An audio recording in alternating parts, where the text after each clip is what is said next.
ছোটবেলা থেকেই সূরা ইয়াসিনের অনেক ফজিলতের কথা আমরা শুনেছি না? বিশ্বনবী বলেছেন ইন্না লিকুল্লি শাইইন কলবান ওয়া কলবুল কোরআনি সূরাতু ইয়াসিন।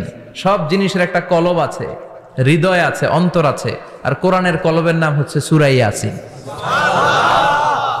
বিশ্বনবী বললেন ইন্না লিকুল্লি শাইইন কলবান, সব জিনিসের একটা কলব আছে। ওয়া ইন্না কলবাল কোরআনি সূরাতু ইয়াসিন, আর কোরআনের কলবের নাম হলো সূরাতু ইয়াসিন। মান ক্বারাআ সূরাতা ইয়াসিন মাররা ওয়াহিদা, একবার সূরাতু ইয়াসিন তেলাওয়াত করলে 10 পারা কোরআন খতমের সওয়াব হয়ে যায়। বিশ্বনবী বলতেন ইন্না ফিল জাসাদি মুদগা, দেহে একটা গোশতের টুকরা আছে। ইযা সালুহাত সালুহাল জাসাদু কুল্লু, এই দেহের গোশতের টুকরা যদি ভালো হয়ে যায় পুরো দেহটারে ভালো করে দেয় কে? আল্লাহ। এই দেহের গোশতের টুকরাটা যদি পচে যায় পুরো দেহটারে নষ্ট করে দেয় কে? বিশ্বনবী বললেন আলা ওয়াহিয়াল কলব, ওই টুকরাটার নাম হলো কলব। টুকরাটার নাম কি? কলব। এজন্য কলবের মধ্যে আল্লাহর জিকির বসাইতে হবে। এজন্য আল্লাহ বললেন আলা বিযিক্রিল্লাহি তাতমাইন্নুল কুলুব। দুনিয়ার কোন জিনিস দিয়ে কলব ঠান্ডা হয় না, দুনিয়ার কোন জিনিস দিয়ে কলব পরিচ্ছন্ন হয় না। কলব শুধু পরিচ্ছন্ন হয় একটা জিনিস দিয়ে, লা ইলাহা ইল্লাল্লাহ, লা ইলাহা ইল্লাল্লাহ, লা ইলাহা ইল্লাল্লাহু মুহাম্মাদুর রাসূলুল্লাহ সাল্লাল্লাহু আলাইহি ওয়াসাল্লাম। তাহলে কোরআনের একটা কলব আছে, আমাদের দেহে যেমনি কলব আছে, প্রতিটা প্রাণীর যেমনি কলব আছে, অন্তর আছে, কোরআনেরও কলব আছে না নাই? আছে। কোরআনের কলবের নাম ইয়াসিন। চিল্লায়ে বলেন কোরআনের কলবের নাম ইয়াসিন। আবার বিশ্বনবী বলতেন ইকরাউ আলা মাউতাকুম সূরাতা ইয়াসিন, তোমাদের মুমূর্ষু ব্যক্তিদের সামনে বসে সূরাতু ইয়াসিন তেলাওয়াত করো। রূহ চলে যাবে, মৃত্যুর একেবারে দ্বার প্রান্তে দাঁড়িয়ে এই মুহূর্তে তার পাশে বসে পড়তে আরম্ভ করেন ইয়াসিন ওয়াল কোরআনিল হাকিম ইন্নাকা লামিনাল মুরসালিনা আলা সিরাতিম মুস্তাকিম। ওই ব্যক্তির ঈমানের মৃত্যু দান করে দিবে কে? আল্লাহ। মৃত্যুর কষ্ট হালকা করে দিবে কে? আল্লাহ। আবার বিশ্বনবী বলতেন রাত্রিবেলা যে ব্যক্তি একবার সূরাতু ইয়াসিন তেলাওয়াত করে ঘুমাতে যায়, সকালবেলা নিষ্পাপ অবস্থায় তারে ঘুম থেকে জাগাবে কে? আল্লাহ। তাহলে এই সূরার মর্যাদা কম কম না বেশি বেশি? কলবুল কোরআন, এটা কোরআনের কলব, একবার পড়লে 10 পারার সওয়াব। আবার মুমূর্ষু ব্যক্তির সামনে বসে সূরা ইয়াসিন তেলাওয়াত করতে বলা হয়েছে, তাহলে মৃত্যুর কষ্টরে হালকা করে দেয় কে? আল্লাহ। আবার রাত্রিবেলা সূরা ইয়াসিন তেলাওয়াত করলে সকালবেলায় নিষ্পাপ বানায় দেয় কে? আল্লাহ। মনে থাকবে? কোরআনের কলবের নাম কি? ভুলে যাবেন না তো? বেশি বেশি তেলাওয়াত করতে রাজি আছেন? সকাল সন্ধ্যা তেলাওয়াত করবেন তো? সূরা ইয়াসিন ছাড়াও এই সূরার অনেকগুলো নাম তাফসীর গ্রন্থে পাওয়া যায়। এই সূরার একটা নাম হচ্ছে সূরাতুল কাদিয়া। সূরাতুল কাদিয়া তাকদি হাজাতা কারিইহা। যে এই সূরা তেলাওয়াত করে ওই তেলাওয়াতকারীর যে হাজত আছে, প্রয়োজন আছে, এই সূরার বরকতে আল্লাহ তার প্রয়োজন পূরণ করে দেয়। আমাদের জীবনে প্রয়োজন আছে না নাই? কার কাছে চাইবো? বিপদে পড়লে কারে বলবো? আমরা বিপদে পড়লে প্রথমে শেয়ার দেই ফেসবুকে, আগে শেয়ার দিব কার কাছে? মনে থাকবে? বিপদে পড়লে ফেসবুকে শেয়ার দিব না, বন্ধুরে শেয়ার করব না, বউয়ের কাছেও পরে শেয়ার করব, আগে শেয়ার করব কার কাছে? মনে থাকবে? এজন্য বিশ্বনবী বলতেন এই সূরার নাম সূরাতুল কাদিয়া, মানুষের হাজত পূরণ করে দেয়। এই সূরা তেলাওয়াত করে যদি আপনি আল্লাহর কাছে কোনো বিপদ থেকে পানা চান অথবা কোনো প্রয়োজন নিয়ে দোয়া করেন, সূরার বরকতে প্রয়োজনটা পূর্ণ করে দেয় কে? আল্লাহ। কেউ যেটা পারে না পারে কে? আল্লাহ। কেউ যেটা দেয় না দেয় কে? আল্লাহ। কেউ যেটা শোনে না শোনে কে? আল্লাহ। তাহলে পেলাম সূরাতুল কাদিয়া।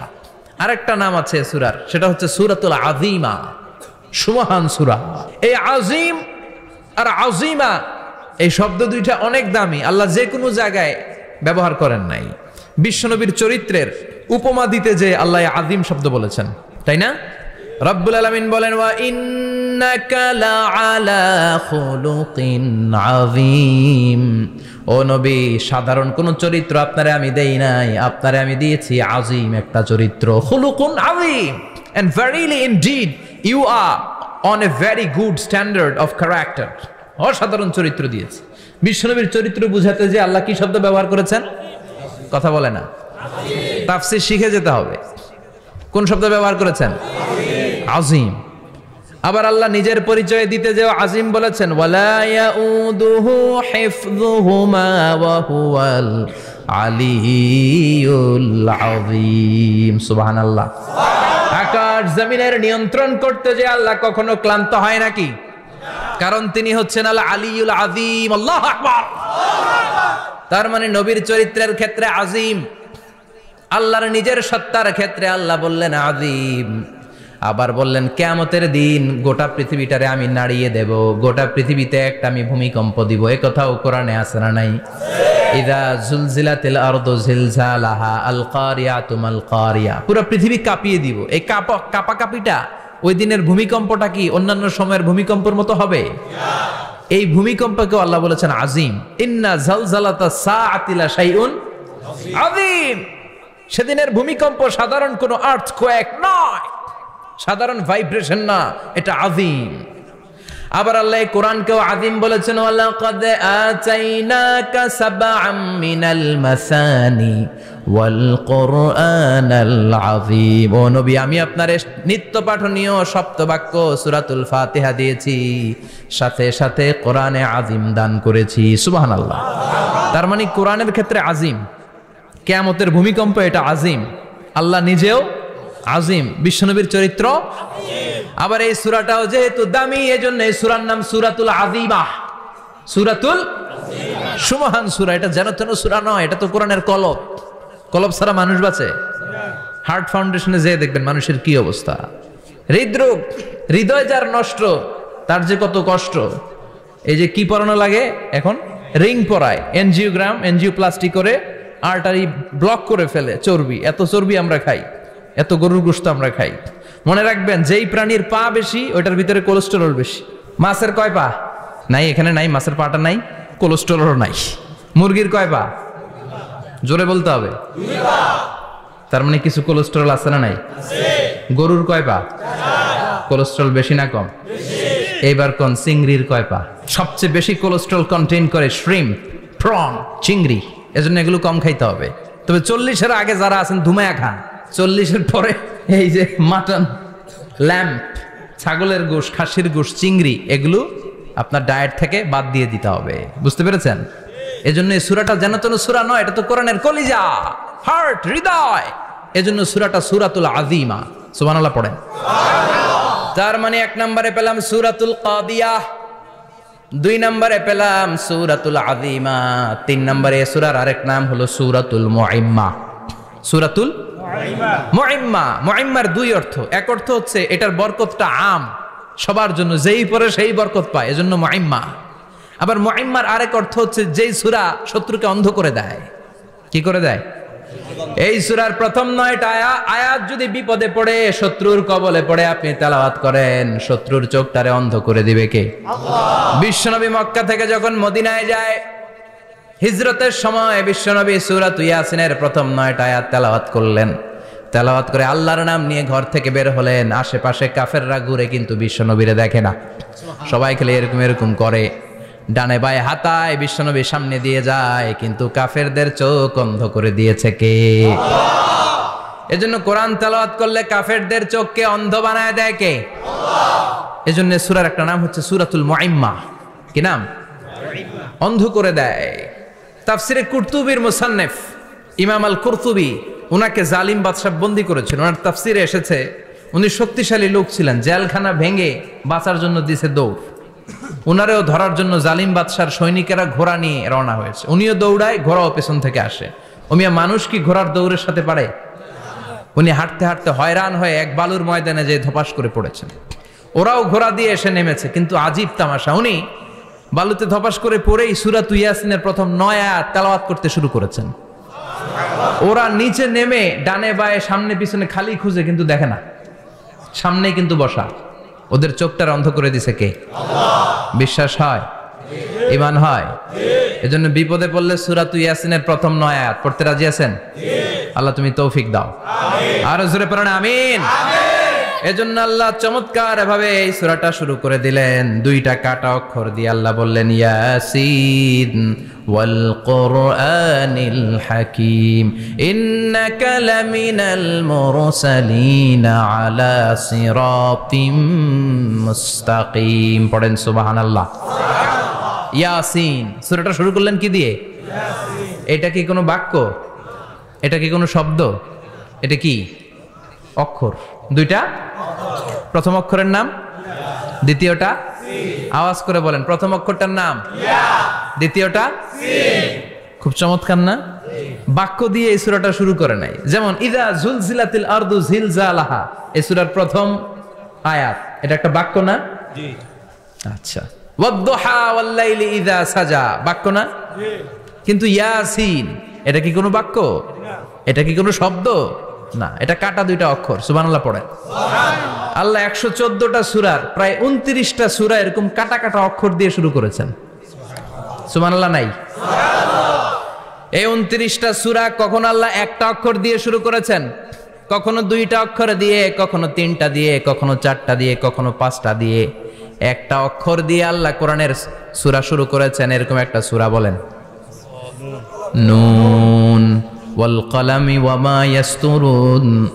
নুন, নুন দিয়ে সূরা শুরু হয়ে গেছে। তারপরে কফ, এক অক্ষর দিয়ে সূরা শুরু হয়ে গেছে। সুবহানাল্লাহ পড়েন। সুবহানাল্লাহ। এবার বলেন দুই অক্ষর দিয়ে সূরা শুরু হয়েছে এরকম সূরা বলেন। আমিন। এত দূরে যান কেন? এটা আছে না নাই? ইয়াসিন। সুবহানাল্লাহ পড়েন। ইয়াসিন দুই অক্ষর দিয়ে। তারপরে হামিম। এবার তিন অক্ষর দিয়ে আল্লাহ সূরা শুরু করছেন এরকম।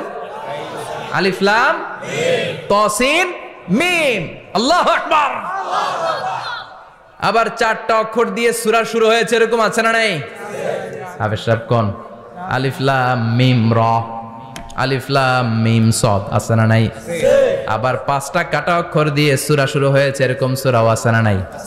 সূরা মারিয়ামের শুরুতে কি আছে? কাফ হা ইয়া আইন সাদ। সুবহানাল্লাহ পড়েন। এরকম প্রায় 29টা সূরা আল্লাহ কাটা কাটা অক্ষর দিয়ে শুরু করেছেন। কোনো বাক্য দিয়ে নয়, কোনো শব্দ দিয়ে নয়। কি দিয়ে?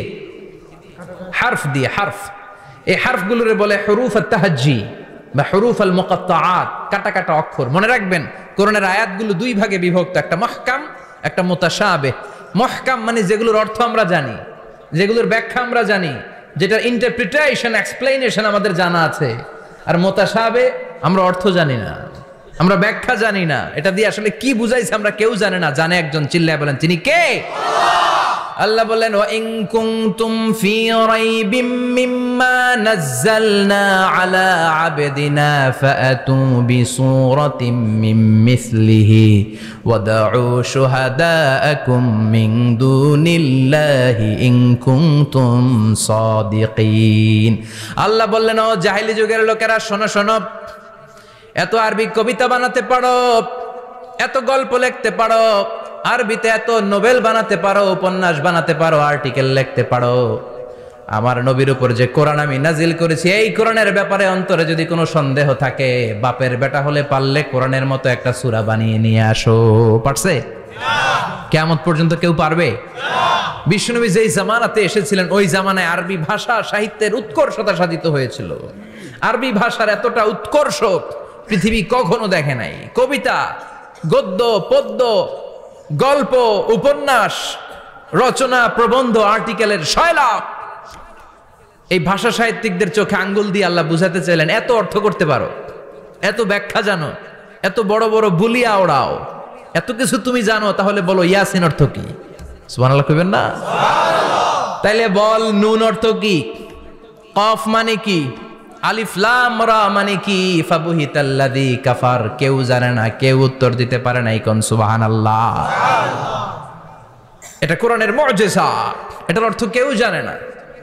আর এগুলোর অর্থ নিয়ে খোঁচাখুচি করাও ঠিক না। তবে মুফাসসিরিন ইকরাম এগুলোর কিছু অর্থ সম্ভাব্য বলার চেষ্টা করেছেন। যেমন ইয়াসিনের অর্থ ইবনে আব্বাস বলেছেন এর অর্থ হতে পারে ইয়া ইনসান, হে মানুষ।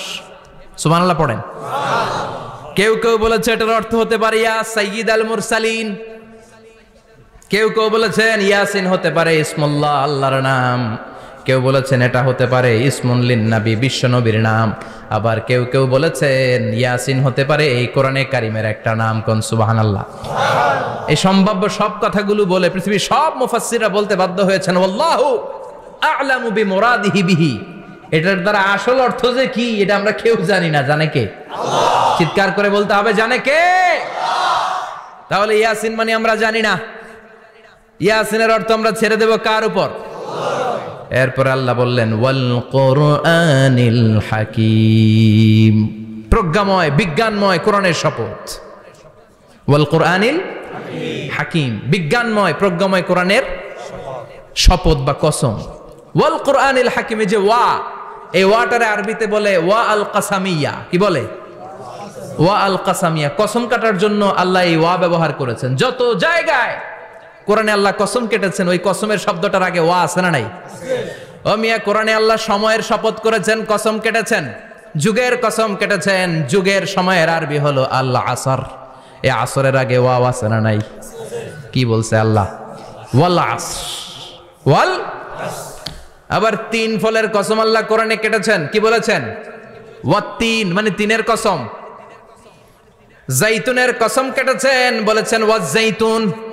তুর পাহাড়ের কসম কেটেছেন, বলেছেন ওয়াতুরে সিনিন। যত জায়গায় কসম তত জায়গায় ওয়া আছে না নাই? পাহাড়ের নামে কসম কেটেছেন, আল্লাহ বলেছেন ওয়াতুর। সূর্যের নামে কসম কেটেছেন, আল্লাহ বলেছেন ওয়াশ-শামসি ওয়া দুহাহা। সুবহানাল্লাহ কইবেন না? ফজরের নামে কসম কেটেছেন, কি বলেছেন? ওয়াল ফাজর। জিলহজ মাসের প্রথম 10 রাতের কসম কেটেছেন, কি বলেছেন? ওয়া লায়ালিন আশর। জোর আর বেজরের কসম কেটেছেন, আল্লাহ বলেছেন ওয়াশ-শাফঈ ওয়াল ওয়াতর।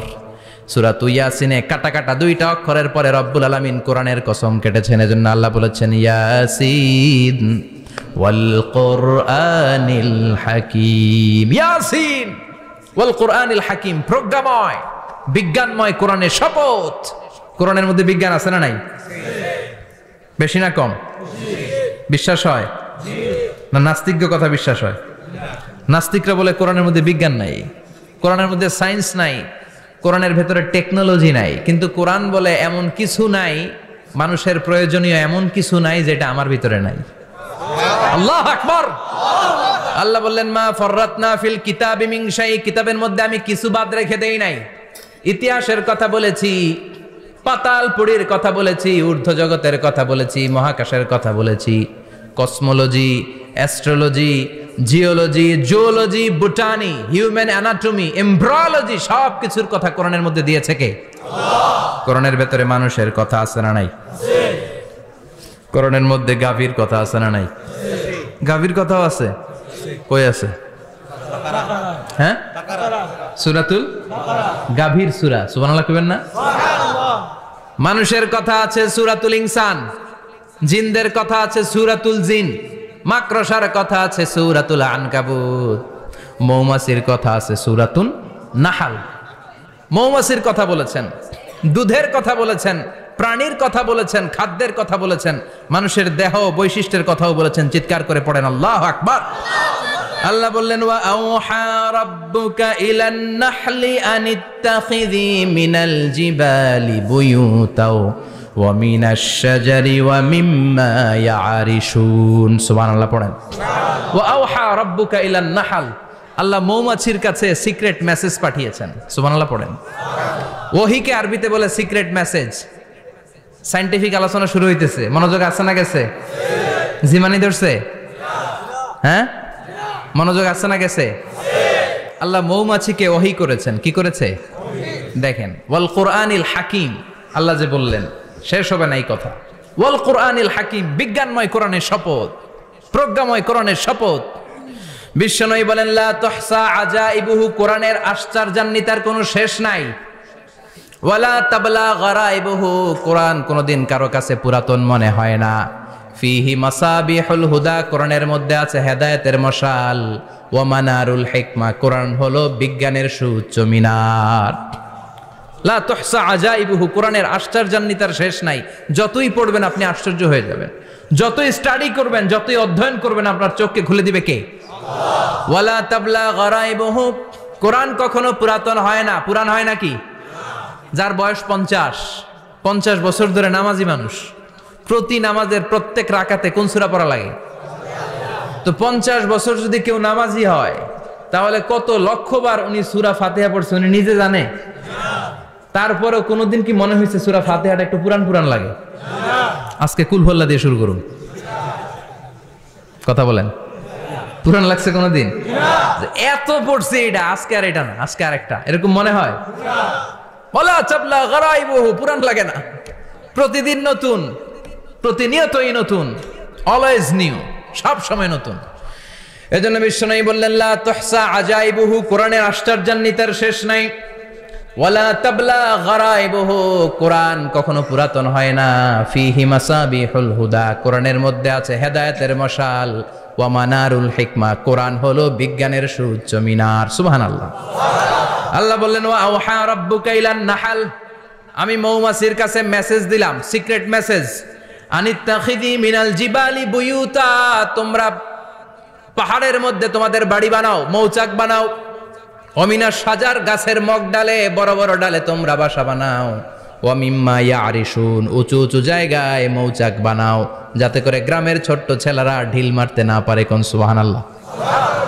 মৌমাছির আল্লাহ শিখাই দিছে। নিচু জায়গায় কোনোদিন মৌমাছির বাসা দেখবেন? নিচু জায়গায় সহজে নাগাল পাওয়া যায়, ধরা যায়? কথা কন। ডাল বেয়ে মগ ডালে ওঠা লাগে মধু খাইতে চাইলে। চিল্লায় বলেন ঠিক কিনা? আল্লাহ সিক্রেট মেসেজ দিলেন আর বললেন আনিত্তাখিদি। আলেম যারা আছেন বলেন তো, ইত্তাখিদি এটা কি মুজাক্কারের সিগা না মুয়ান্নাসের সিগা? মুয়ান্নাস, মাশাআল্লাহ। এটা স্ত্রীবাচক শব্দ। আল্লাহ মৌমাছিকে যে মেসেজ করছে পুরুষ মৌমাছিরে কয় নাই, এটা নারী মৌমাছিরে কইছে। চিল্লায় এখন সুবহানাল্লাহ। এখন গবেষণা করে দেখা গিয়েছে কার্ল ভন ফ্রিচ, একজন অস্ট্রিয়ান বিজ্ঞানী, উনি এটা নিয়ে গবেষণা করে 73 সালে 1973-তে নোবেল পেয়ে গেছে। এই আয়াতের উপর গবেষণা করে আল্লাহ কেমন করে সিক্রেট মেসেজ দিয়েছেন, কেমন করে মৌমাছি মৌচাকের বাসা বাঁধে, কেমন করে মধু আহরিত হয়, এটার উপর গবেষণা করে উনি একটা বই লিখেছেন, দ্য ডান্সিং বিজ।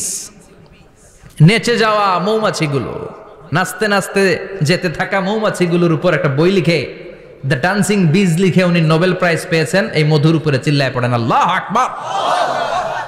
এখন কোরআনের আয়াত থেকে বোঝা গেল আনিত্তাখিদি মিনাল জিবালি বুয়ুতা, আল্লাহ নারী মৌমাছিকে বলেছেন মৌচাক বানাও, তোমাদের মধু রাখার জন্য বাসা বানাও। কার্ল ভন ফ্রিচ গবেষণা করে পেয়েছে মৌচাকের বাসা বানানো হয়, মধু আহরণ করা হয়, যেই মৌমাছিটা নেতৃত্ব দেয় এটা পুরুষ মৌমাছি নয়, এটা হলো মহিলা মৌমাছি। কোন সুবহানাল্লাহ। পুরো মৌচাকের মধ্যে মধু আহরণ, মধু নেওয়া, পুরো প্রসিডিউরটা সারার জন্য কোনো পুরুষ মৌমাছি লিডিং দেয় না, লিডিং দেয় একটা নারী মৌমাছি, স্ত্রী মৌমাছি। এজন্য ইত্তাখিদ, ম্যাসকুলিন জেন্ডার ইউজ না করে আল্লাহ বলেছেন ইত্তাখিদি। নারী মৌমাছিকে আল্লাহ অ্যাড্রেস করে বলেছেন যাও মৌচাক বানাও আর এটার মধ্যে মধু আহরণ করো। চিল্লায় পড়েন আল্লাহু আকবার। আল্লাহ বললেন ইত্তাখিদি মিনাল জিবালি বুয়ুতা, পাহাড়ের মধ্যে ঘর বানাও, ওয়ামিনাস সাজার, গাছের বড় ডালের মধ্যে ঘর বানাও, ওয়া মিম্মা ইয়ারিশুন, উঁচু উঁচু জায়গায় ঘর বানাও। উনি গবেষণা পেয়েছেন এই মধুর মধ্যে অসাধারণ কিছু ন্যাচারাল অ্যান্টিসেপটিক আছে। কি আছে? Natural antiseptic. এটার নাম হচ্ছে প্রপিলিস। প্রপিলিস নামে একটা লিকুইড পাওয়া যায় মৌচাকের মধ্যে। এটা কাটা জায়গায় লাগা দিলে স্যাভলন, ডেটল কিছু লাগানো লাগবে না। ওই প্রপিলিসের কারণে আপনার কাটা জায়গা এমনি শুকায় যাবে। সুবহানাল্লাহ পড়েন। দ্বিতীয় বিশ্বযুদ্ধে রাশিয়ান যত সৈনিকরা যুদ্ধে আহত হতো, ওরা আলাদা করে অ্যান্টিসেপটিক খাইতো না, ওরা মধু আইনা লাগাই দিত আর সুস্থ হয়ে যেত। সুবহানাল্লাহ পড়ে। নিউজিল্যান্ডের কিছু বিজ্ঞানীরা আবিষ্কার করেছে মৌমাছির হুলের ভিতরে রেমিটিক ফিভারের অ্যান্টিবায়োটিক আছে। অনেকের বাত জ্বর হয়, বাতের ব্যথা থাকে না? থাকে, মুরব্বীদের বেশি হয়। ওই জায়গার মধ্যে যদি আপনি মৌমাছি এনে ঢুকাই দিতে পারেন, মৌমাছির হুল লাগাই দিতে পারেন, ভালো হয়ে যাবে। মৌমাছি যখন হুল ফুটে আরাম লাগে না অনেক? তো নিউজিল্যান্ডের এই গবেষকরা এরা আবিষ্কার করেছে যে মৌমাছি যদি হুল ফুটিয়ে দেয়, ওইখানে বাতের ব্যথা থাকলে, বেদনা থাকলে এটা ভালো হয়ে যাবে। আমি নিজে দেখেছি, বিবিসি একটা ডকুমেন্টারি, ইজিপশিয়ান একজন ফিজিশিয়ান, চিকিৎসক, উনি ওনার বাতের ব্যথায় আক্রান্ত যত রুগীরা আছে ওদের গায়ের মধ্যে মৌমাছি এনে এনে নিজে নিজে হুল ফুটায়। রুগী চিৎকার মারে, ও মাগো, ও আল্লাহ গো, কিন্তু একদিন পরে ব্যথা নাই, আর কয় ভালো হয়ে গেছে। সুবহানাল্লাহ কইবেন না? তো এজন্য এই কার্ল ভন ফ্রিচ 1973-তে দ্য ডান্সিং বিজ লেখে গোটা বিশ্বকে তাক লাগিয়ে দিয়েছে। তার গবেষণার প্রতিটি পয়েন্ট কোরআনের এই আয়াতের সাথে মিলে যায়। চিৎকার করে পড়েন আল্লাহু আকবার। এই যে আমরা মধু খাই, এই মৌচাকের ভেতরে অন অ্যান অ্যাভারেজ অ্যারাউন্ড 60,000 মৌমাছি থাকে। 3 ভাগে, একটা হচ্ছে কুইন বি, একটা মেল বি, আর একটা হচ্ছে ওয়ার্কার বি। একটা থাকে রানী মৌমাছি, এর নেতৃত্বে সবাই চলে। আর একটা থাকে মেল বি, পুরুষ মৌমাছি, বংশ বাড়ানোর জন্য এদের কাজে লাগে। আর সব হচ্ছে ওয়ার্কার বি, সবাই কাজ করে। আল্লাহ বললেন সুম্মা কুলি মিন কুল্লি সামারাত ফাসলুকি সুবুলা রাব্বিকি যুলুলা। আল্লাহ সিক্রেট মেসেজ দিয়ে বললেন, গাছের উপরে বাসাবাদ, পাহাড়ের উপরে মৌচাকের বাসাবাদ, উঁচু উঁচু জায়গায় তোমরা তোমাদের বাসা বাঁধো। সুম্মা কুলি মিন কুল্লি সামারাত, এরপর এলাকার যত মিষ্টি মিষ্টি ফুল আছে, ফল আছে, ওখান থেকে রস নিয়ে আসো। সুবহানাল্লাহ। পুষ্প রস সংগ্রহ করে মধুগুলো, এটার বলে sweet nectar. They collect the sweet nectar from the flowers. এবং মধুর মধ্যে এত চমৎকার জিনিস থাকার কারণ হচ্ছে মৌমাছিগুলো ওই এলাকার সব ধরনের ফুল, ভালো ভালো সুগন্ধযুক্ত ফুল ফল থেকে রস নিয়ে আসে। তো ওই গাছগুলোর মধ্যে বনাজি গাছ আছে না নাই? ঔষধি গাছ আছে না নাই? এজন্য মধুরে বলা হয় সব রোগের ঔষধ। যত বনাজি ঔষধি গাছের নির্যাস আর পুষ্প রস আছে, সব আল্লাহ মধুর ভিতরে ঢুকায়া মধুকে আল্লাহ ন্যাচারাল ভ্যাকসিন বানিয়ে দিয়েছেন। চিল্লায়ে পড়েন আল্লাহু আকবার। আল্লাহ বললেন সুম্মা কুলি মিন কুল্লি সামারাত, সব ফল আর ফুল থেকে নেকটার পুষ্পরস নিয়ে আসো। ফাসলুকি সুবুলা রাব্বিকি যুলুলা, যেমন যেমন গিয়েছিলা পথ চিনায় আবার ফিরে আসো। ইয়াখরুজু মিন বুতুনিহা শারাব, এরপর তাদের পেট থেকে বের হয় শারাব। মুখতালিফুন আলওয়ানু, এক একটা মধুর কালার হয়ে যায় এক এক রকম। কোন সুবহানাল্লাহ। সরষে ফুলের মধু একটু সাদা সাদা হয় না? আমি হচ্ছি মধু খাওয়ার পোক। আমি দেশে বিদেশে যেখানে গিয়েছি ফ্রেশ হানি আমি অনেক খুঁজেছি। ইয়ামানি একটা মধু পাওয়া যায়, ইয়ামানের সাওয়াহিলি এলাকায়, পাহাড়ি এলাকায়, একেবারে কুচকুচে কালো। আবার অনেক মধু আছে কিছুটা খয়েরি এবং হলুদ বর্ণের। কিন্তু সরষে ফুলের যে মধুটা, এটা অনেকটা সাদা। এই পুষ্পরস নিয়ে মৌমাছিগুলো মৌচাকের মধ্যে ঢেলে দেয় না, এগুলো খেয়ে ফেলে। প্রত্যেকটা মৌমাছির পেটের ভেতরে আল্লাহ 2টা করে স্টোমাক দিয়েছে, পাকস্থলী। সুবহানাল্লাহ পড়ে। এটাই কার্ল ভন ফ্রিচ দ্য ডান্সিং বিজ বইয়ের মধ্যে লিখেছে গবেষণায়, যে 2টা পাকস্থলী। একটা পাকস্থলী দিয়ে মৌমাছি খায়, নিজে খেয়ে বাঁচে। আর একটা পাকস্থলী দিয়ে এই ফ্লাওয়ার নেক্টার, পুষ্প রস সংগ্রহ করে ওই পাকস্থলীতে রাখে। ওই পাকস্থলীর ভেতরে আল্লাহ একটা ন্যাচারাল এনজাইম দিয়েছেন। ওই এনজাইমের সাথে ওই পুষ্প রসটা মিক্সড হয়। তারপরে আরেকটা টিউব আছে, ওই টিউব দিয়ে মৌমাছি যে সে বাসার মধ্যে মৌমাছি যে সেখানে সাপ্লাই করে দিয়ে আসে, মধু ঢুকিয়ে দিয়ে আসে। চিল্লায় পড়েন সুবহানাল্লাহ। তার মানে বিষয়টা এমন না ফুলের রস নিয়ে মৌচাকের দিয়ে আসলো, ফুলের রস সে নেয়, তার স্পেশাল একটা স্টোমাকের মধ্যে ঢুকায়, সেখানে এনজাইম দিয়ে, পাচক রস দিয়ে আল্লাহ এটাকে সমৃদ্ধ করে দেয়। তারপর আলাদা একটা নল দিয়ে, টিউব দিয়ে মৌচাকের ভেতরে ঢুকিয়ে দেয়। কোন সুবহানাল্লাহ। কি অসাধারণ পদ্ধতিতে আল্লাহ মধু বানালেন। আর কি সুন্দর মধু হাতের মধ্যে লয়া জিব্বা দিয়া চাটে আর গান গায়, মধু হই হই বিষা বাইলা। আল্লাহ শুকরিয়া নাই, মধু খায় আর গান গায়, মধু হই হই এ ভালোবাসার দাম নদিলা। আছে না নাই? ডাকাইত। এই মধু খেয়ে শুকরিয়া করতে হবে কার? বসো, চিৎকার করে বলেন শুকরিয়া করতে হবে কার? আল্লাহ বললেন ইয়াখরুজু মিন বুতুনিহা, এটা মধু সরাসরি চলে আসে না, ওর পেট থেকে বের হয়। মুখতালিফুন আলওয়ানুহু, বিভিন্ন রঙের মধু আছে না নাই? ব্ল্যাক কালারের মধু হয়, হোয়াইট হানি হয়, অর্গানিক হানি হয়, ক্রিমড হানি হয়। কত ধরনের মধু যে আল্লাহ পৃথিবীতে রেখেছে তার ইয়ত্তা নাই। এরপর আল্লাহ বললেন ফিহি শিফাউন লিন্নাস, মধুর ভেতরে শিফা দিয়েছে কে? আল্লাহ। এজন্য বিশ্বনবীর খাদ্য তালিকার মধ্যে মধু আছে না নাই? বিশ্বনবী সুগন্ধযুক্ত ওলা মধু খেতেন, দুর্গন্ধযুক্ত ওলা কোনো মধু মুখে নিতেন না। সুবহানাল্লাহ। বিশ্বনবীর জামানায় মাগাফির নামে একটা মধু ছিল, দুর্গন্ধযুক্ত। এটা কখনো বিশ্বনবী মুখে নিতে চাইতেন না। সুগন্ধযুক্ত মধু সবসময় বিশ্বনবী খেতেন। বিশ্বনবীর স্ত্রীরা এই সুগন্ধিযুক্ত মধু বোতলের মধ্যে প্রিজার্ভ করে রাখতেন বিশ্বনবীকে দেওয়ার জন্য।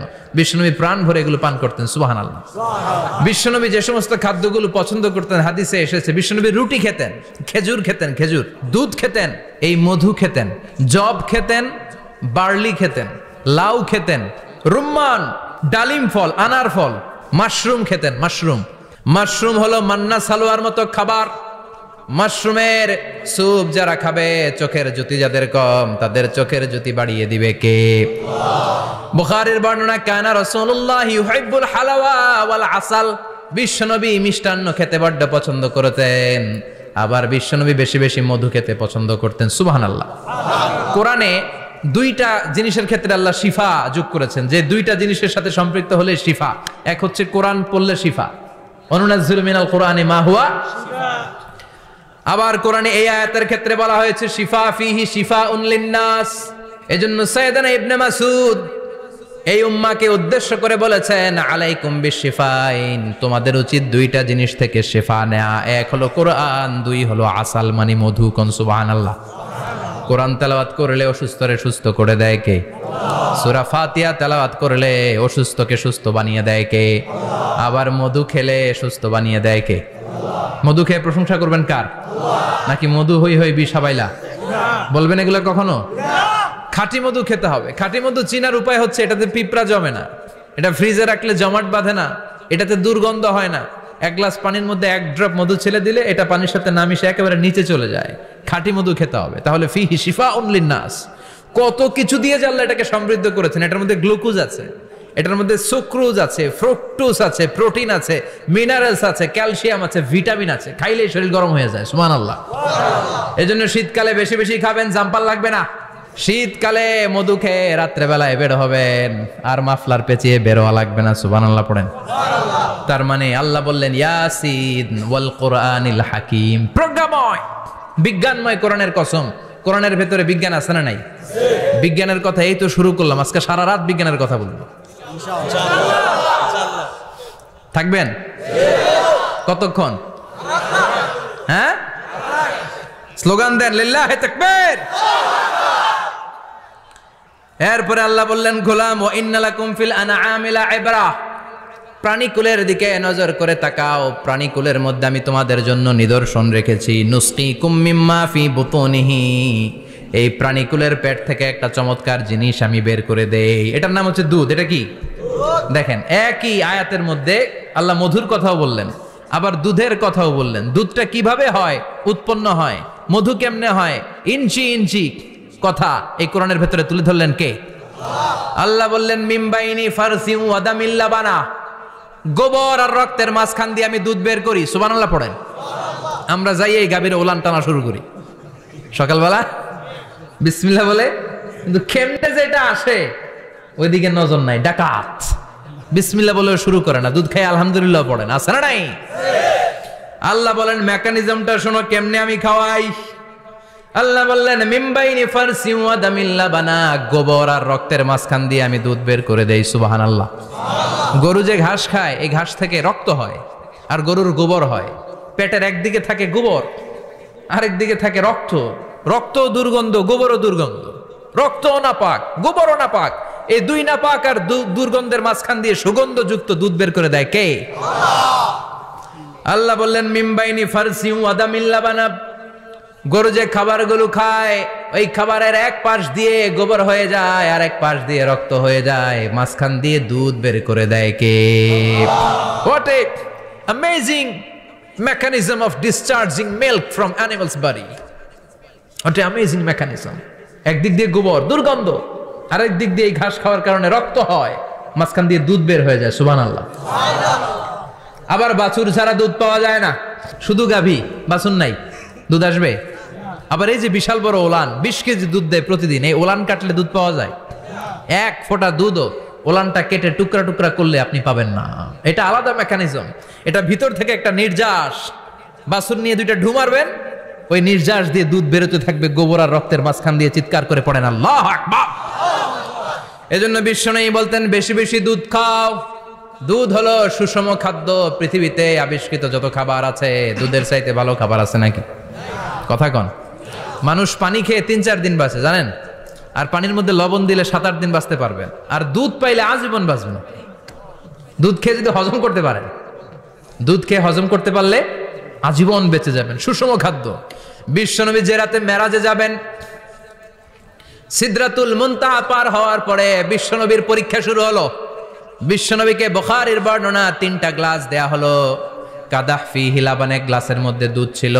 ওয়া কাদাহ ফিহি আসাল, আরেক গ্লাসের মধ্যে ছিল মধু, আরেক গ্লাসের মধ্যে ছিল মদ। কাদাহুন ফিহি খামার, বিশ্বনবীকে 3টা গ্লাস দিয়ে বলা হলো নবী চুজ করেন কোনটা নেবেন। এক গ্লাসে মধু, আরেক গ্লাসে দুধ, আরেক গ্লাসের মধ্যে বিশ্বনবীকে দেয়া হলো মদ। বিশ্বনবী বললেন যে এই গ্লাসের ভেতরে দুধ আছে, আমি ওই পেয়ালাটা নিলাম। সাইয়েদনা জিব্রাইল বললেন ইয়া রাসূলুল্লাহ আখাস্তাল ফিতরা, আপনি যেমন নিছেন তেমন। সুবহানাল্লাহ কইবেন না? বিশ্বনবী দুধ খেতে পছন্দ করতেন, আর বিশ্বনবী বলতেন আলাইকুম বি আলবানিল বাকার, বেশি বেশি গরুর দুধ খাবা। ফাইন্নাহা তুরাম্মু মিনাল আশজার, কেননা এটা সবুজ লতা পাতা ঘাস পাতার নির্যাস। গরু কি খায়? ঘাস খায় না?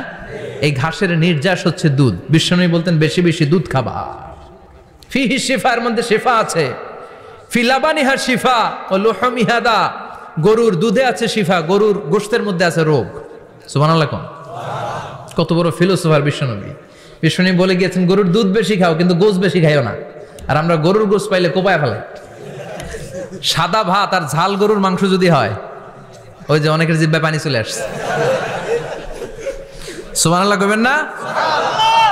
বিশ্বনবী বলতেন দুধ খাও গোশ খাইও কম, গরুর গোশত কম খাবা, গরুর দুধ বেশি খাবা, সুস্থ রাখবে কে? আল্লাহ। আবার বিশ্বনবী মায়েদেরকে বলেছেন ও মায়েরা, সন্তান হওয়ার পরে 2 বছর দুধ খাওয়াবা। আল্লাহু আকবার। ওয়াল ওয়ালিদাতু ইউরদি'না আওলাদাহুন্না হাওলাইনি কামিলাইনি লিমান আরাদা আন ইউতিম্মার রাদা'a। সন্তান যারা পেয়েছো মায়েরা বোনেরা, 2 বছর দুধ খাওয়া সন্তানকে সুস্থ রাখবে কে? আল্লাহ। বাচ্চা ডেলিভারির পরপরই আল্লাহ তাআলা মায়ের বুকে একটা দুধ দেয়, এটাকে বলে শাল দুধ। এটা হচ্ছে বাচ্চার জীবনের প্রথম প্রাকৃতিক টিকা। সুবহানাল্লাহ কয় না? এটা বেবির জীবনে ন্যাচারাল প্রাকৃতিক টিকা, প্রতিষেধক আল্লাহ দিয়ে দিয়েছে। আপনার বাচ্চাকে টিকা দিন, স্লোগান আছে না? 5টা 7টা টিকা দেওয়া লাগে, প্রথম টিকাটা আল্লাহ নিজেই ফ্রি দিয়ে দিছে। এটা শাল দুধের ভেতরে পাওয়া যায়। এজন্য বাচ্চাকে শাল দুধ খাওয়াতে হবে, তার ব্রেনের গ্রোথ হবে, সে শক্তিশালী হবে, সে দেশপ্রেমিক হবে, সে আল্লাহওয়ালা হবে। চিল্লা এখন ঠিক কিনা? যে মায়েরা বাচ্চারে দুধ খাওয়ায় ওই বাচ্চারা মায়েরে ভালোবাসে বেশি। আর যেই মা গুলো বাচ্চারে দুধ না খাওয়ায় আর ডানু খাওয়ায়, যারা বুকের দুধ খাওয়াতে চায় না কোনো কারণ ছাড়া, 2 বছর বাচ্চারে দুধ দিতে চায় না, এই বাচ্চাগুলো বড় হলে ওই মারে বৃদ্ধাশ্রমে দিয়ে আসবে। কথা কন, কথা কন। এজন্য মায়েরা বোনেরা সন্তান হলেই তাকে বুকের দুধ দিয়ে আল্লাহর পক্ষ থেকে যে টিকাটা, এই টিকাটা পেটের ভিতরে ঢুকাই দিতে হবে। চিল্লা এখন ঠিক কিনা? এটা হচ্ছে ন্যাচারাল টিকা। এজন্য আল্লাহ বললেন ইয়াসিন ওয়াল কোরআনিল হাকিম। ইয়াসিন, বিজ্ঞানময় কোরআনের শপথ। কোরআনের মধ্যে বিজ্ঞান আছে না নাই? অভাব নাই। কয়টা শুনবেন? আল্লাহ কসমোলজির কথা বলেছে, অ্যাস্ট্রোলজি কথা। কসমোলজি হচ্ছে সৃষ্টি তত্ত্ব। কসমোলজি কি? সবাই বলেন কসমোলজি কি? আল্লাহ বললেন আওয়ালাম ইয়ারাল্লাযীনা কাফারু আন্নাস সামাওয়াতি ওয়াল আরদা কানাতা রাতকান ফাফাতাকনাহুমা। কাফেররা কি দেখে না মহাবিশ্বের সব কিছু একসাথে মিলে ঝিলে ছিল, বিশাল এক বিস্ফোরণের মাধ্যমে আমি মহাবিশ্ব তৈরি করেছি। সুবহানাল্লাহ। আদিতে শুরুতে কিন্তু সব আকাশ বাতাস জমিন চন্দ্র সূর্য নক্ষত্র গ্রহ নীহারিকা পুঞ্জ গ্যালাক্সি ব্ল্যাক হোল সবকিছু মিলেমিশে একসাথে ছিল। এটার ঘনত্ব ছিল খুব বেশি। মহাবিশ্বের সবকিছু ছিল একটা বিন্দু। এটাকে বিজ্ঞানীরা নাম দিয়েছে দ্য সিঙ্গুলারিটি, মহা একত্ব। এরপর একটা প্রচন্ড বিস্ফোরণের মধ্য দিয়ে মহাবিশ্ব সৃষ্টি হয়েছে। এটার ওরা নাম দিয়েছে big bang theory. Stephen Hawking সবচেয়ে বড় পদার্থবিজ্ঞানী ছিল। সে একটা বই লিখেছে from the brief history of time, a brief history of time from big bang two black hole. সেখানে সে প্রমাণ করেছে কোরআনের এই আয়াত কানাতা রাতকান, মহাবিশ্বের সবকিছু একটা বিন্দু ছিল। চাঁদ সূর্য গ্রহ তারা সবকিছু ছিল একটা মাত্র বিন্দু ছিল। আল্লাহ বলেন don't the disbeliever observe that the heavens and earth were joined together, then I separated with a gigantic sound, explosion. সব একসাথে ছিল, চাঁদ তারা আকাশ নদী নালা সব একসাথে।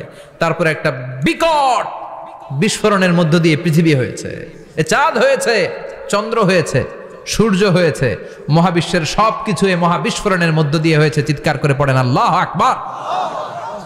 এই যে ছোট্ট পৃথিবীতে আমরা বসে আছি, এই পৃথিবীর চেয়ে সূর্য 13 লক্ষ গুণ বড়। চিল্লায় পড়েন আল্লাহু আকবার।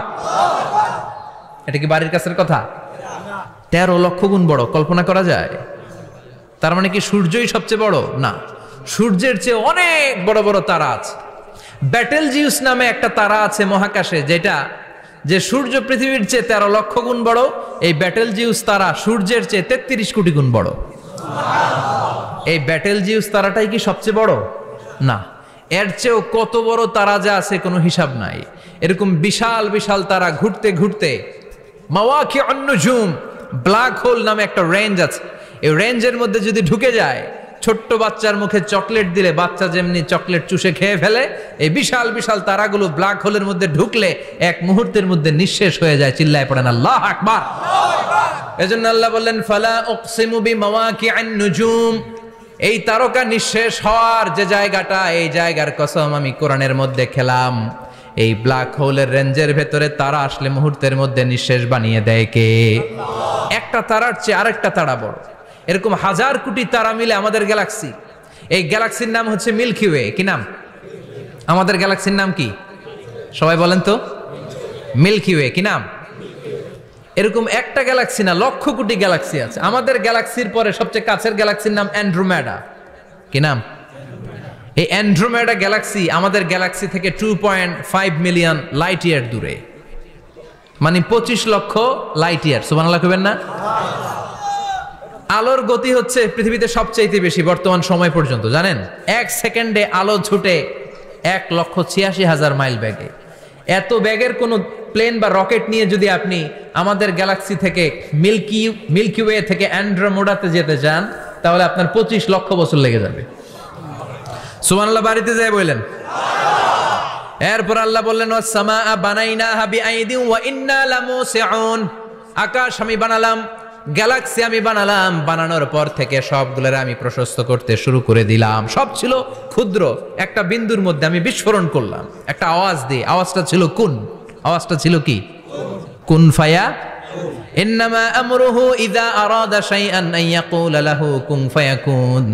আল্লাহ যখন কিছু করতে চান শুধু বলেন কুন, শুধু বলেন বি। কুন মানে বি, ইট ওয়াজ, এটা হয়ে যায়। হাও বলতে দেরি। এই মহাবিস্ফোরণের নেপথ্যে যে শব্দটা ছিল সেটা ছিল কুন। সেটা ছিল কি? আল্লাহ কুন বলতে দেরি, মুহূর্তের মধ্যে বিগ ব্যাং, বিশাল এক্সপ্লোশন, তারপর থেকে মহাবিশ্ব ছড়াচ্ছে। আল্লাহ বলছেন এই কোরআনের ভেতরে বলে দিয়েছেন ওয়া ইন্না লামুসিউন, আমি এই মহাবিশ্বকে, এই গোটা ইউনিভার্সকে আমি প্রতিনিয়ত সম্প্রসারিত করছি। প্রতিনিয়ত এটা বড় হচ্ছে, সম্প্রসারিত হচ্ছে। চিল্লায় বলেন আল্লাহু আকবার। আজ থেকে মাত্র 20 বছর আগে এটা তারা আবিষ্কার করেছে। এটা কোন সাল? 2020 বছর পেছনে গেলে কত? 1998। এই 1998 সালে তারা আবিষ্কার করেছে সুপারনোভা কসমোলজি প্রজেক্ট। এই সুপারনোভা কসমোলজি প্রজেক্টে তারা এই সিদ্ধান্তে এসেছে যে মহাবিশ্ব কোন নামক এক বিস্ফোরণের পর থেকে যে সম্প্রসারিত হচ্ছে, আজ পর্যন্ত এটা শুধু বাড়ছে আর বাড়ছে, অ্যাক্সেলারেটিং হচ্ছে, এক্সপান্ডিং হচ্ছে, এটা কমছে না। কিয়ামত পর্যন্ত এটা বাড়তেই থাকবে। চিৎকার করে পড়েন আল্লাহু আকবার। এজন্য আল্লাহ বললেন ইয়াসিন ওয়াল কোরআনিল হাকিম, বিজ্ঞানময় প্রজ্ঞাময় কোরআনের শপথ। এই কোরআনের ভেতরে আমি কসমোলজির কথা বলেছি, অ্যাস্ট্রোলজির কথা বলেছি, জিওলজির কথা বলেছি, ফিজিক্সের কথাও বলেছি। সুবহানাল্লাহ। ফিজিক্স মানে কি? পদার্থ। পদার্থের সবচেয়ে বড় উপাদান হচ্ছে লোহা। লোহার কথা কিন্তু কোরআনে নাই। আছে সূরাতুল হাদিদ, লোহার নামে একটা সূরাই দিয়েছে আল্লাহ কোরআনে। সুবহানাল্লাহ পড়বেন না? সূরার নাম সূরাতুল হাদিদ। সূরার নাম কি? চিল্লায় বলেন সূরার নাম সূরাতুল হাদিদ। হাদিদ মানে লোহা। আল্লাহ বললেন ওয়া আনজালনাল হাদিদা ফীহি বা'সুন শাদীদ।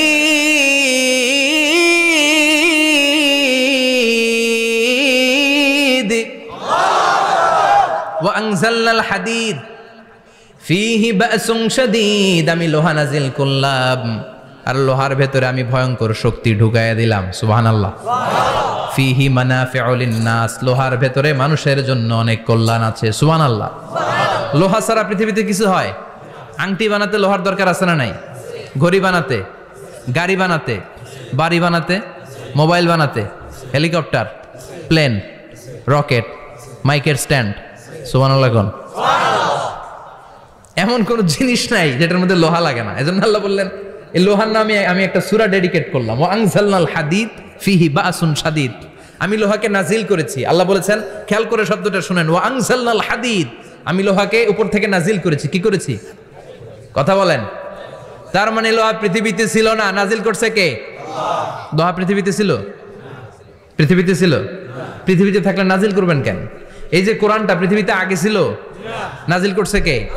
কোন ফেরেশতাকে দিয়ে? সাইয়েদনা জিবরাইল। কোন নবীর উপর? বিশ্বনবী মুহাম্মদুর রাসূলুল্লাহ। আল্লাহু আকবার। তার মানে ওহি পৃথিবীতে ছিল না, আল্লাহ উপর থেকে নাজিল করেছেন। নুজুল মানে উপর থেকে নিচের দিকে আসা। এই নুজুল শব্দ ব্যবহার করে আল্লাহ বললেন, ওয়া আনজালনাল হাদিদ, লোহাকে আমি নাজিল করেছি। তার মানে লোহা পৃথিবীর উপাদান নয়, লোহা এসেছে উপর থেকে। কোন সুবহানাল্লাহ। বিজ্ঞানীরা, পদার্থবিদ যারা গবেষণা করে এটাই পেয়েছেন, লোহা আসলে পৃথিবীর না। লোহা পৃথিবীতে উৎপাদন করা হয় নাই। লোহার যে মলিকিউল, অণু আছে, লোহার একটা অণু তৈরি করার মতো ক্ষমতা পৃথিবীর নাই। ইভেন এই সৌরজগতের কোনো কিছু নাই। সূর্যের তাপেও লোহা তৈরি হতে পারে। লোহার ছোট্ট একটা অণু তৈরি করতে কমপক্ষে 1 কোটি ডিগ্রি সেলসিয়াস তাপের প্রয়োজন হয়। তার মানে এটা পৃথিবীর কোনো উপাদান নয়, এটা আনজালনাল হাদিদ। আল্লাহ বলেন, মহাবিস্ফোরণের কারণে গলিত অন্য কোনো তারার ভেতর থেকে লোহার উপাদান আমি পৃথিবীর ভেতরে এনে ঢুকিয়ে দিয়েছি। তার মানে পদার্থের কথা কোরআনে আছে না নাই? সুবহানাল্লাহ কইবেন না? এরপরে বায়োলজির কথা আছে না নাই? বায়োলজিক্যাল অ্যাসপেক্ট অফ মাউন্টেন্স, কেমন করে পাহাড়ি রেঞ্জ তৈরি হলো, আছে না নাই? ওয়াজআলনাল জিবালা আওতাদা, পাহাড়কে আমি পেরেক মেরে দিয়েছি। ওমিয়া কাঠের ভেতরে যখন পেরেক মারেন, পেরেকের বেশিরভাগ অংশ কাঠের ভেতরে ঢুকে যায়, উপরে দেখা যায় সামান্য, ঠিক কিনা? তো লোহা যদি আল্লাহ পেরেক মারেন, উপরে যা দেখা যায় এটা সামান্য, আসল পাহাড় তো মাটির নিচে। সুবহানাল্লাহ কইবেন না? আসল পাহাড় কোথায়? পেরেক যদি কাঠের মধ্যে ঢুকিয়ে দেন, পুরো পেরেকটা কাঠে ঢুকে যায় না, উপরে দেখা যায় কদ্দুর? সামান্য। পাহাড়ের যা আপনি দেখেন, এটা তো পেরেকের মাথা। পুরো পাহাড়টা আল্লাহ জামিনের ভেতরে গেড়ে দিয়েছেন। চিল্লায় পড়েন আল্লাহু আকবার। আবার আল্লাহ বললেন, অমিনাল জিবালি জুদাদুম বিদু ওয়া হুমরুম মুখতালিফুন আলওয়ানু, আছে না নাই? ওয়া গারাবিবু সুদ, আল্লাহ বলেন নানা রঙের পাহাড় পর্বত মহাবিশ্বে আমি তৈরি করেছি। কোন পাহাড় হচ্ছে রক্তিম বর্ণের, কোন পাহাড়কে বানিয়েছি আমি কৃষ্ণ বর্ণের, কোন পাহাড়কে বানিয়েছি আমি শুভ্র বর্ণের, কোন পাহাড়ের রং কালো, কোনটা সাদা, কোনটা নীল, আছে না নাই? মহাবিশ্ব যখন তৈরি হয়েছে, পৃথিবীর মধ্যে 7টা টেকটনিক প্লেট তৈরি হয়েছে। 7 tectonic plates create the mountain range on earth. পৃথিবীতে এই পাহাড় তৈরির কারণ হচ্ছে 7টা প্লেট। এগুলোর 7 টেকটনিক প্লেট বলে।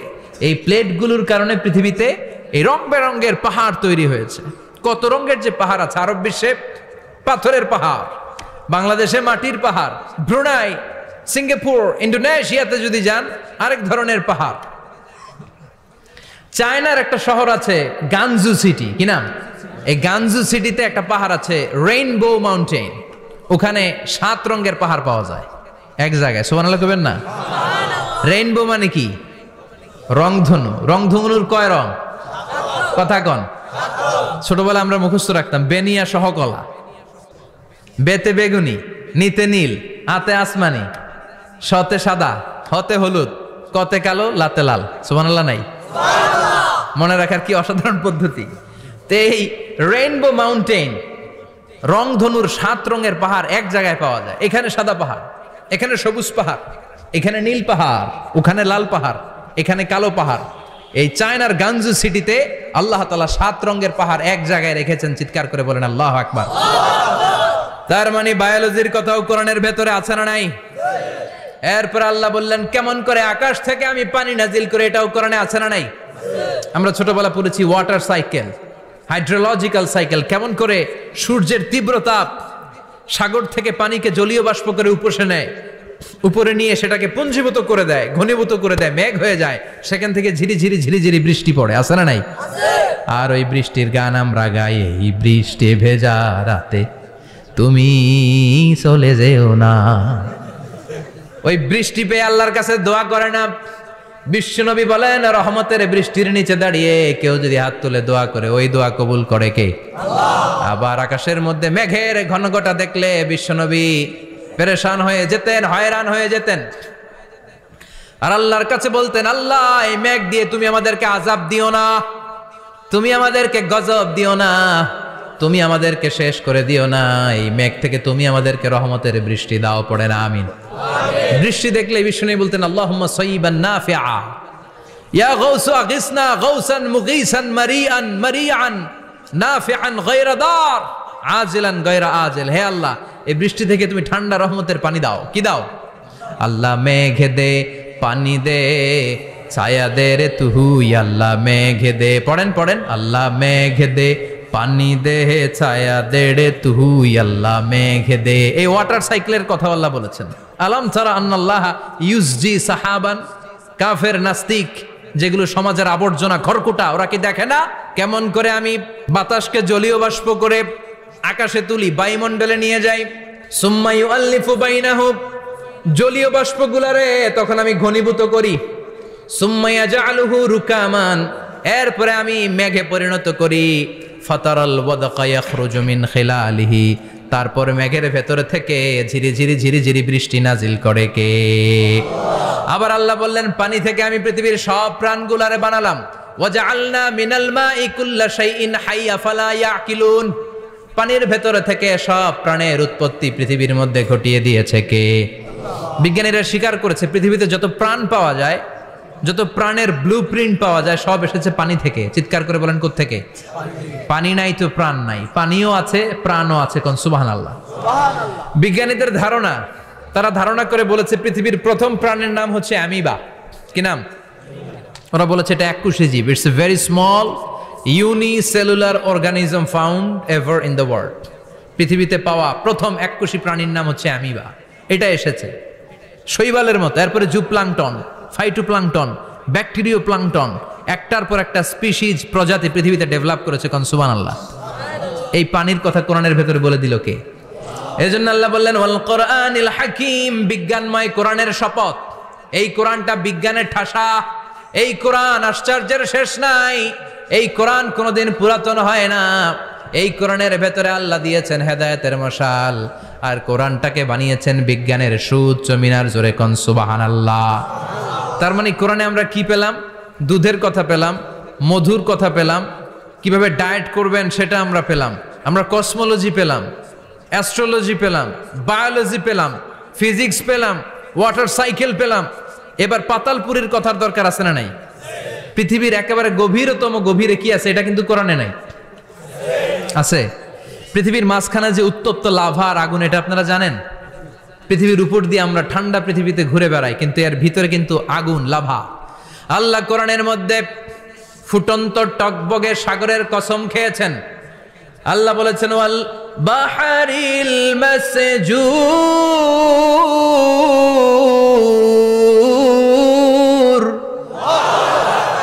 আমি কোরআনের ভেতরে ফুটন্ত টকবগে সাগরের পানির কসম খেলাম। পড়েন সুবহানাল্লাহ। সাগরের পানির ফুটন্ত টকবগে সাগরের পানির কসম। সাগরের পানি আবার ফুটন্ত হয় কি করে? পানি কি হয়? ঠান্ডা। পানি কি? কথা বলেন। আল্লাহ পৃথিবীর ভেতরকার কথা চিন্তা করে বলেছেন ওয়াল বাহরিল মাসজুর। ইউনাইটেড স্টেটস অফ আমেরিকার নেভাল একাডেমির সায়েন্টিস্টরা এই আয়াতের উপর রিসার্চ করেছে যে সাগরের ভেতরে আবার এই ঠান্ডা পানির ভেতরে আবার উত্তপ্ত আগুনের লাভা আসলো কোত্থেকে। রিসার্চ করার জন্য তারা সাগরের ভেতরে পাইপ ঢুকিয়েছে। পাইপ ঢুকাতে ঢুকাতে অনেকগুলো লেয়ার তারা পার করেছে। রূপান্তর শিলার স্তর, পাললিক শিলার স্তর, আগ্নেয়গিরির শিলার স্তর, মার্বেল পাথরের অনেকগুলো শিলার স্তর পেরিয়ে যাওয়ার পরে তারা পাইপ ঢুকানোর পরে দেখতে পেয়েছে পাইপগুলো গলে যায়। পাইপগুলো কি হয়? তার মানে ভিতরে কি আছে? গত কয়েক মাস আগে জাপানে কিছু জিওলজিস্ট, ভূতত্ত্ববিদ, তারা গবেষণা করে পৃথিবীর এক মাথা থেকে আরেক মাথায় যেতে চাচ্ছে, মানে প্রতিপাদ স্থান। বাংলাদেশের এখান থেকে ছিদ্র করলে আপনি দক্ষিণ আমেরিকার চিলির সান্টিয়াগোতে যেয়ে উঠবেন। কথা বুঝতে পেরেছেন? তার মানে বাংলাদেশের প্রতিপাদ স্থান হচ্ছে দক্ষিণ সাউথ আমেরিকার চিলির সান্টিয়াগো। আবার ইন্ডিয়া থেকে ছিদ্র করতে করতে পৃথিবীর আরেক মাথা দিয়ে উঠবেন। সুবহানাল্লাহ বলেন। এটা তারা শুরু করেছে, কিন্তু এখনো সফল হয় নাই। ইউএস এর নেভাল একাডেমির সায়েন্টিস্টরা পাইপ ঢুকাতে ঢুকাতে দেখে একটা পর্যায় শেষে পাইপ আর ঢুকানো যায় না, পাইপগুলো পৃথিবীর ভেতরে যেতে যেতে গলে গলে পানি হয়ে যায়। সুবহানাল্লাহ কইবেন না? এই রিসার্চ প্রজেক্টের যিনি চিফ, উনি বললেন bring the water proof pipe from America. America থেকে ওয়াটার প্রুফ পাইপ নিয়ে আস। আমার এমন পাইপ লাগবে গবেষণা করার জন্য যে পাইপ আগুনে জ্বলে না। ওয়াটার প্রুফের মধ্যে আগুন লাগালে আগুন ধরবে? বুলেট প্রুফে বুলেট মারলে বুলেট ঢুকবে? মাননীয় প্রধানমন্ত্রী শেখ হাসিনা যে গাড়িতে করে চড়ে, এটা বুলেট প্রুফ কার? গুলি মারলে ঢুকবে? আবার গুলি মারতে যায় না। আমেরিকা থেকে ফায়ার প্রুফের পাইপ নিয়ে আসা হলো। নেভাল একাডেমির চিফ সায়েন্টিস্ট পাইপ ঢুকাতে আরম্ভ করলেন। ঢুকাতে ঢুকাতে পৃথিবীতে কিন্তু অনেকগুলো স্তর আছে। এই যে বালু মাটি, সব কিন্তু বালু মাটি নয়। আপনি খুঁড়তে খুঁড়তে পেয়ে যাবেন পাললিক শিলা, এরপরে রূপান্তরিত শিলা, এরপরে মার্বেল পাথরের শিলা, এরপরে শুরু হবে গরম আগ্নেয়গিরির শিলা। ওই শিলার ভেতরে এমন আগুন আল্লাহ রেখেছে, নেভাল একাডেমির সায়েন্টিস্টরা ফায়ার প্রুফের পাইপ ঢুকাতে ঢুকাতে একটা লেভেল যাওয়ার পরে দেখে যে ফায়ার প্রুফের পাইপও গলে গলে মুহূর্তে পানি হয়ে যায়।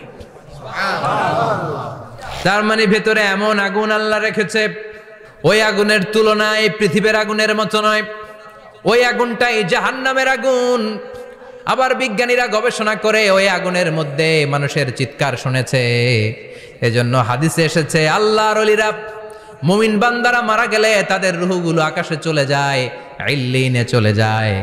আর কাফের মুশরিক আর নাস্তিকগুলো মারা গেলে তাদের আত্মাগুলো পৃথিবীর মাঝখানে সিজ্জিনে চলে যায়। ওই সিজ্জিনের ভেতরে আগুন আছে না নাই? চিল্লায় বলেন। তার মানে পাতালপুরীর কথাও আছে, সাগরের কথাও আছে, আকাশের কথাও আছে।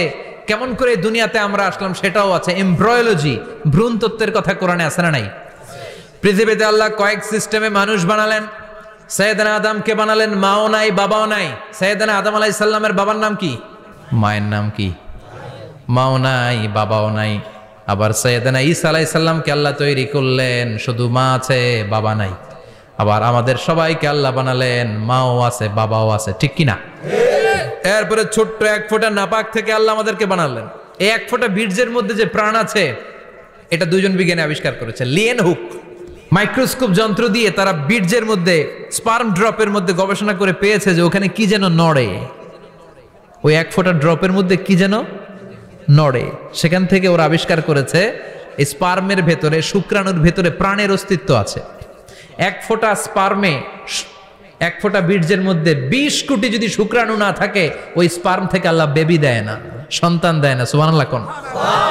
এজন্য আল্লাহ বললেন, হাল আতা আলাল ইনসানি হিনুম মিনাদ দাহরি লাম ইয়াকুন শাইআম মাযকুরা। ও মানুষ, কেন এত অহংকার করো? নজর করে তোমার জীবনের শুরুটার দিকে একটু তাকাও। কি ঝিলা তুমি? এক ফোঁটা নাপাক পানি, একটা স্পার্ম ড্রপ থেকে এসেছো। ইয়াখরুজু মিন বাইনিস সুলবি ওয়াত তারায়েব, বাবার পৃষ্ঠদেশ থেকে মায়ের গর্ভদেশের মধ্যে তোমাকে নিয়ে গেল কে? সেখান থেকে ফি যুলুমাতিন সালাস, 3টা প্যাকেট দিয়ে মায়ের পেটের মধ্যে তোমাকে প্রিজার্ভ করলো কে? আল্লাহ প্রত্যেকটা স্টেজ কোরআনে বলে দিয়েছেন। ফি যুলুমাতিন সালাস, 3টা অন্ধকার প্রকোষ্ঠে আল্লাহ আমাদেরকে প্রিজার্ভ করেছেন। মায়ের ফুলের একটা প্যাকেট, মায়ের জরায়ুর একটা প্যাকেট, আবার মায়ের পেটের একটা প্যাকেট। ওই প্যাকেটের ভিতরে পৃথিবীর কোন কবিরাজের কবিরাজি কাজে লাগছে? ডাক্তারের ডাক্তারি কোন কবিরাজ আম করে খাওয়াইছে? চিল্লায় বলেন তিনি কে? এরপর আল্লাহ বললেন ফি যুলুমাতিন সালাস, ওটা অন্ধকার ছিল।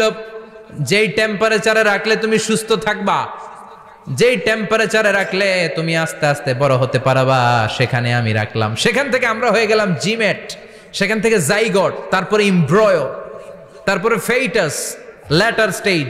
প্রথমে ছিলাম ইনিশিয়াল স্টেজ, তারপরে ল্যাটার স্টেজ, আমরা বড় হতে লাগলাম। আল্লাহ আমাদেরকে হার্ট দিলেন, সিস্টনিক ডায়াস্টনিক, অলিন্দ নিলয় শুরু হয়ে গেল। রুহুর ফুৎকার আমাদের হৃদয়ে ভরে দিল কে?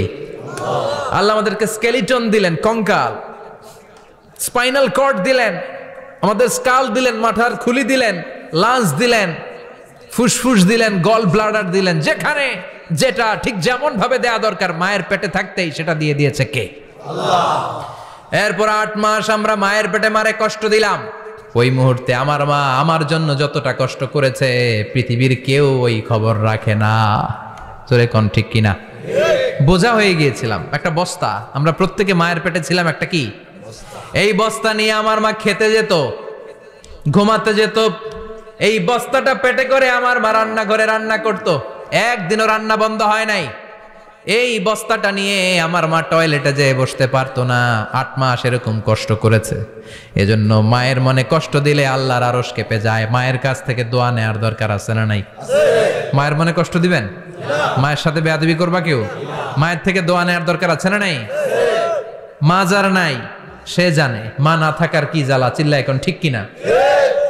যখন রাত্রি নিঝুম এই চোখে ঘুম, একলা শূন্য ঘরে, তোমায় মনে পড়ে মাগো, তোমায় মনে পড়ে। যখন রাত্রি নিঝুম এই চোখে ঘুম, একলা শূন্য ঘরে, তোমায় মনে পড়ে মাগো, তোমায় মনে পড়ে। ঠিক কিনা?